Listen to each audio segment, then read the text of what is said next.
Salut tout le monde, j'espère que vous allez bien, je suis extrêmement content de vous retrouver pour cette nouvelle vidéo, une vidéo où exceptionnellement je serai debout, car c'est une vidéo où j'avais vraiment envie de parler d'un problème, d'un sujet qui me touche particulièrement. Donc aujourd'hui je vais parler de la nouvelle trilogie Star Wars, donc de la trilogie Disney qui est arrivée en 2015 et qui s'est terminée en 2019. Avant de commencer, je tiens à dire que je ne veux pas changer votre avis, vous avez le droit d'aimer cette trilogie, vous avez le droit de ne pas l'aimer, comme c'est mon cas, mais j'aimerais quand même attirer votre attention sur certains points que beaucoup d'entre vous oublient. Voilà, j'ai vu beaucoup de gens dire que la trilogie Disney était une très bonne trilogie et était un chef-d'œuvre. C'est totalement faux. La trilogie Disney, il faut être objectif à partir d'un moment, c'est une mauvaise trilogie. Attention, il y a des trucs que j'aime bien dedans et vous avez le droit de l'aimer, mais ne dites pas que c'est une bonne trilogie car c'est faux. Ce n'est pas une bonne trilogie. Aucun film dedans n'est bon. Vous avez le droit d'aimer des mauvais films. C'est mon cas, par exemple Green Lantern, j'aime beaucoup ce film, mais je ne nie pas qu'il est très mauvais. Et bien pour la trilogie Star Wars, il faut que vous fassiez pareil, vous pouvez l'aimer, mais arrêtez de dire que c'est une bonne trilogie, je n'ai jamais entendu quelque chose d'aussi sidérant. 3 ans après que Disney ait racheté Lucasfilm, ils décident de faire un film donc en 2015 qui s'appelle Le Réveil de la Force. Je m'attendais à une vraie suite, à une nouvelle intrigue avec des nouveaux personnages, et c'était à moitié le cas. Mais c'est d'ailleurs le seul film de la postlogie que j'ai un minimum apprécié. Mais il faut pas oublier qu'il y a des choses qui ne vont pas dans ce film et malheureusement elles sont beaucoup plus nombreuses que les choses qui vont. Donc comme je l'ai dit, le film dévoile de nouveaux personnages, de nouveaux éléments comme Rey, Finn, Poe, de nouvelles planètes comme Jakku et Takodana et surtout un nouveau méchant, Kylo Ren. Donc jusque là, rien d'anormal, rien de gênant, ça a même l'air plutôt cool. Là où c'est dérangeant, c'est quand on analyse le synopsis et le résumé en fait du film Le Réveil de la Force et celui de Un Nouvel Espoir. Un Nouvel Espoir, c'est le tout premier Star Wars qui est sorti. Dans Un Nouvel Espoir, le jeune Luke Skywalker vit sur une planète sèche et sableuse. Alors qu'il est trop vieux, il découvre grâce à un vieillard qu'il est sensible à la Force et qu'il est destiné à devenir un Jedi afin de combattre Dark Vador, un méchant aspirateur avec un sabre laser rouge. Pour réussir, il va avoir besoin de plans qui sont cachés dans un droïde qu'il va trouver sur sa planète en se baladant. Et ah oui, j'oubliais, les méchants ont une sorte de planète à eux qui sert à en détruire d'autres, tout simplement. C'est d'ailleurs là que le vieillard se fera tuer. Donc, dans le Réveil de la Force, la jeune Rey vit sur une planète sèche et sableuse. Alors qu'elle est trop vieille, elle découvre grâce à un vieillard qu'elle est sensible à la Force et qu'elle est destinée à devenir une Jedi afin de combattre Kylo Ren, un méchant aspirateur avec un sabre laser rouge. Pour réussir, elle aura besoin d'une carte qui est cachée dans un droïde qu'elle va trouver en se baladant sur sa planète. Et ah oui, j'oublie encore, les méchants ont une sorte de planète à eux qui sert à en détruire d'autres.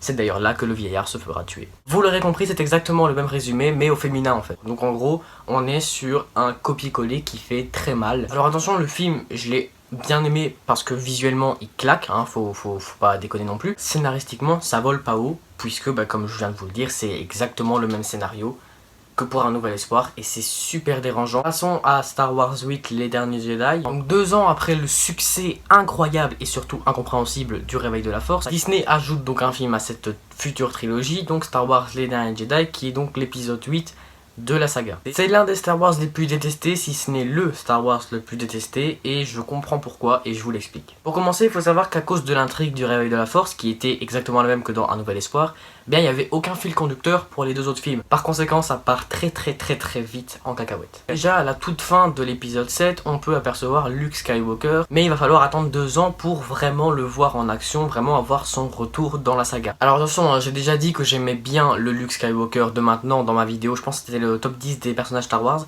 J'ai bien aimé le Luke Skywalker des Derniers Jedi, mais le retour en lui-même est décevant, car Luke Skywalker ne sert à rien. Donc déjà, le premier point que tout le monde attendait a déçu tout le monde. Un autre personnage dont la présence me hypait dans les Derniers Jedi, car le personnage était pratiquement absent dans le Réveil de la Force, c'est le suprême leader Snoke.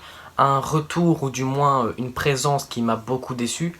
Pourquoi? Eh bien parce que malgré l'imposance et le charisme du gars, il crève sur son siège, il ne s'est pas levé de sa chaise, une seule fois de la trilogie. En plus, il est tué en douce par son apprenti. Ça vous rappelle rien? Bon, ok, j'arrête. Passons à un autre personnage, car comme vous l'aurez compris, c'est le gros point faible de ce film. Je parle évidemment de Rustico, qui pour moi est le personnage le plus inintéressant de l'histoire du cinéma. Vraiment un personnage qui n'a pas du tout été travaillé correctement et qui n'est pas du tout utile.